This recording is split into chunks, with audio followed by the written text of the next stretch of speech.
Hi friends, welcomes to பவிஸ் கல்வி. இன்றைக்கி நம்ம பார்க்க போகிறது super singer season 10 getup round தாங்க. இப்படியெல்லாமா கூடவே என்ட்ரி கொடுப்பாங்க? சத்தியமாங்க. ட்ரை சைக்கிளில் எப்படி நம்ம வடிவேல் சார் வின்னர் படத்தில் என்ட்ரி கொடுத்தாரோ அதே மாதிரி நம்ம இந்த சூப்பர் மார்க்கெட்டில் போகும்போது ட்ராலியெல்லாம் தள்ளிட்டு போவோம் பார்த்தீங்களா, அதில் நம்மளுடைய ரவுடி பேபியான ஸ்ரீவர்ஷினி கைப்புள்ள சாரோட கெட்டப்பில் உள்ள என்ட்ரி கொடுத்தாங்க. அதில் மாக்காப்பா அம்மா யார் பண்ணி அப்படின்னு கேட்டது, நான் தான் கைப்புள்ள அப்படின்னு. அது சரி, கைப்புள்ள என்ன உங்களுக்கு 4 புருவம் இருக்குது அப்படின்னு சொல்லிட்டு ஏன்னா மீசை பென்சிலை வரைஞ்சிருந்தாங்க, அதை வந்து கலாய்ச்சிருந்தாரு. அப்போ கேட்டாங்க, அம்மா என்ன பண்ண போகிறீங்க அப்படின்னு. நான் பாட்டெல்லாம் பாட மாட்டேன்னு. அப்போ சித்திரமா அப்போ பாடலையா அப்படின்னு. ஆமாம் அப்படின்னு.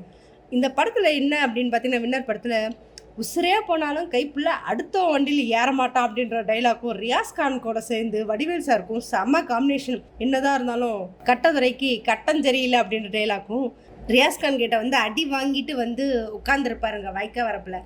அப்போ வந்து ஊருக்காருங்க, அப்பா சட்டெல்லாம் கிழிஞ்சிருக்கு, அடி கொடுத்த கைப்பிள்ளைக்கே இப்படி சட்டை கிழிஞ்சிருக்குன்னா அப்போ அடி வாங்கினவங்க எதி அப்படின்னே உடனே வடிவேல் அவர்கள் இப்படியே சொல்லியே உசுப்பேத்தி உடம்ப ரணகலம் ஆக்கியிருக்காங்க அப்படின்ற மாதிரி நம்மளுடைய ஸ்ரீவர்ஷினி அங்கே வந்து நான் பாட்டெல்லாம் பாட மாட்டேன் அப்படின்னதும் சரி, உடனே நம்ம பிரியங்கா அங்கே இருந்துட்டு சரி அந்த எஸ்பிபி சார் ரவுண்டில் மூச்சு விடாமல் பாடுனீங்களே அந்த ஒரு பாட்டை மட்டுமாவது பாடுங்க அப்படின்னு சொன்னது உடனே பக்கத்தில் இருந்து ராமர், இப்போ என்ன அந்த புள்ள முன்னாடி என்னை நீ அசிங்கப்படுத்தணும்னு பாடுறியா அப்படின்னு சொல்லிட்டு மாக்காவை பார்த்து கேட்டாங்க.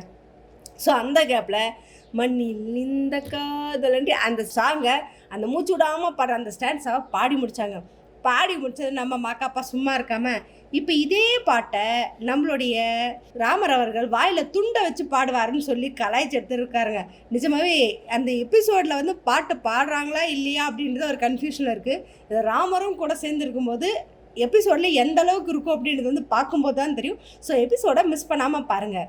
இந்த மாதிரி இன்ட்ரெஸ்டிங்கான அப்டேட்ஸ்க்கு என்னோடய சேனலை சப்ஸ்கிரைப் பண்ணிக்கோங்க, பக்கத்தில் இருக்க பெல் ஐக்கானை கிளிக் பண்ணிக்கோங்க, நோட்டிஃபிகேஷன் மிஸ் பண்ணாமல் இருக்கிறதுக்கு.